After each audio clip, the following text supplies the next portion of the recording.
Assalamualaikum warahmatullahi wabarakatuh. Halo anak-anak, ketemu lagi dengan Bu Luka dalam pelajaran PPKN. Hari ini kita meneruskan ya materi yang kemarin tentang bab 1. Kita masuk ke materi perumusan dasar negara. Nah, kemarin kan Bu Luka udah jelasin ada 3 kali sidang dalam BPUPKI, 2 kali sidang resmi dan 1 kali sidang yang tidak resmi. Nah, sekarang kita masuk ke sidang resmi yang pertama. Nah, pada sidang resmi yang pertama ini ada agenda berupa perumusan dasar negara yang dicetuskan oleh 3 tokoh pahlawan kita. Yang pertama ada Muhammad Yamin, kemudian ada Supomo, dan yang terakhir ada Soekarno. Nah, yang pertama untuk Muhammad Yamin, beliau memberikan gagasan mengenai dasar negara itu ada 5. Bisa kalian baca sendiri, mulai nomor 1 sampai 5. Nah, beliau menyampaikan gagasannya ini pada tanggal 29 Mei 1945. Kemudian yang kedua ada Supomo. Beliau juga memberikan gagasan mengenai dasar negara. Ada 5 juga, bisa kalian baca nomor 1 sampai 5. Gagasan yang beliau sampaikan ini pada tanggal 31 Mei 1945.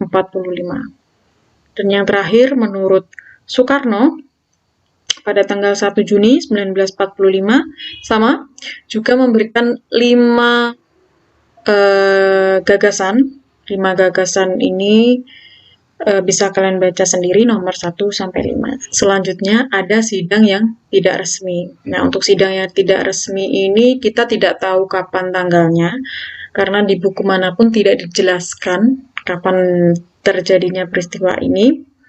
Tapi ada beberapa hal yang dibahas dalam sidang tidak resmi mengenai terutama tentang pembukaan Undang-Undang Dasar 45. Jadi dalam sidang tidak resmi ini ada beberapa kegiatan atau agenda yang dilakukan oleh para tokoh pahlawan kita. Yang pertama, mereka membentuk panitia kecil yang terdiri dari 8 orang untuk mengumpulkan usulan yang akan dibahas pada sidang resmi yang kedua. Jadi sidang tidak resmi ini sifatnya dia mempersiapkan materi-materi apa yang akan disampaikan pada sidang resmi yang kedua. Nah, untuk panitia kecil sendiri terdiri dari 8 orang anggota, ada Soekarno, Ki Bagus Hadikusumo, Muhammad Yamin, Wahid Hasyim, A.A. Maramis, Otto Iskandar Dinata, Sutarjo Kartadikusumo, dan ada Muhammad Hatta. Kemudian selanjutnya membentuk panitia 9 untuk menyepakati rancangan pembukaan hukum dasar atau menyepakati pembukaan Undang-Undang Dasar 45 yang disebut dengan Piagam Jakarta atau Jakarta Charter. Untuk siapa saja yang masuk dalam panitia 9 ini, yang pertama ada Soekarno selaku ketua, kemudian ada Muhammad Hatta, dia merupakan wakil ketua, dan ada beberapa anggotanya, ada Alexander Andreas, ada Abikusuno Cokro Suyoso, Abdul Kahar Muzakir, Haji Agus Salim, Ahmad Subarjo, Abdul Wahid Hasyim, dan ada Muhammad Yamin. Ini untuk anggota dari panitia 9. Selanjutnya untuk perumusan dasar negara berdasarkan sidang resmi yang kedua pada tanggal 14 Juli itu Mukadimah disepakati oleh BPUPKI dan dalam alinea keempat naskah Piagam Jakarta terdapat rumusan dasar negara sebagai berikut. Yang pertama, ketuhanan dengan kewajiban menjalankan syariat Islam bagi pemeluk-pemeluknya. Yang kedua, kemanusiaan yang adil dan beradab. Ketiga, persatuan Indonesia. Keempat, kerakyatan yang dipimpin oleh hikmat kebijaksanaan dalam permusyawaratan perwakilan. Dan kelima, keadilan sosial bagi seluruh rakyat Indonesia. Nah, tetapi pada sila pertama, ketuhanan dengan kewajiban menjalankan syariat Islam bagi pemeluk-pemeluknya ini diubah pada sidang PPKI pada tanggal 18 Agustus 1945. Nah, ini kenapa?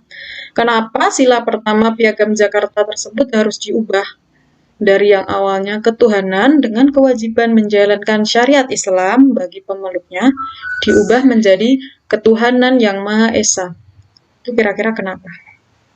Ada alasan tertentu yang menyebabkan sila pertama Piagam Jakarta tersebut diubah, ya. Jadi karena adanya rasa keberatan dari wakil-wakil Protestan terutama yang beragama Kristen dan Katolik dari adanya kalimat menjalankan syariat Islam. Jadi bagi mereka sila pertama ini hanya ditujukan bagi pemeluk agama Islam saja. Padahal Indonesia itu kan terdiri dari 6 agama yang diakui. Oleh karena itu, daripada menyebabkan kecemburuan, maka diubah menjadi ketuhanan yang Maha Esa.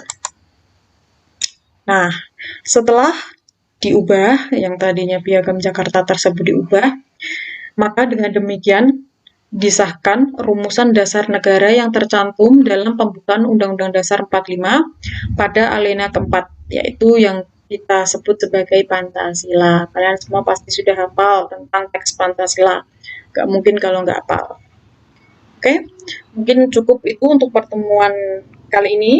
Sekian dari Buluka, kita lanjut pertemuan selanjutnya minggu depan ya. Wassalamualaikum warahmatullahi wabarakatuh.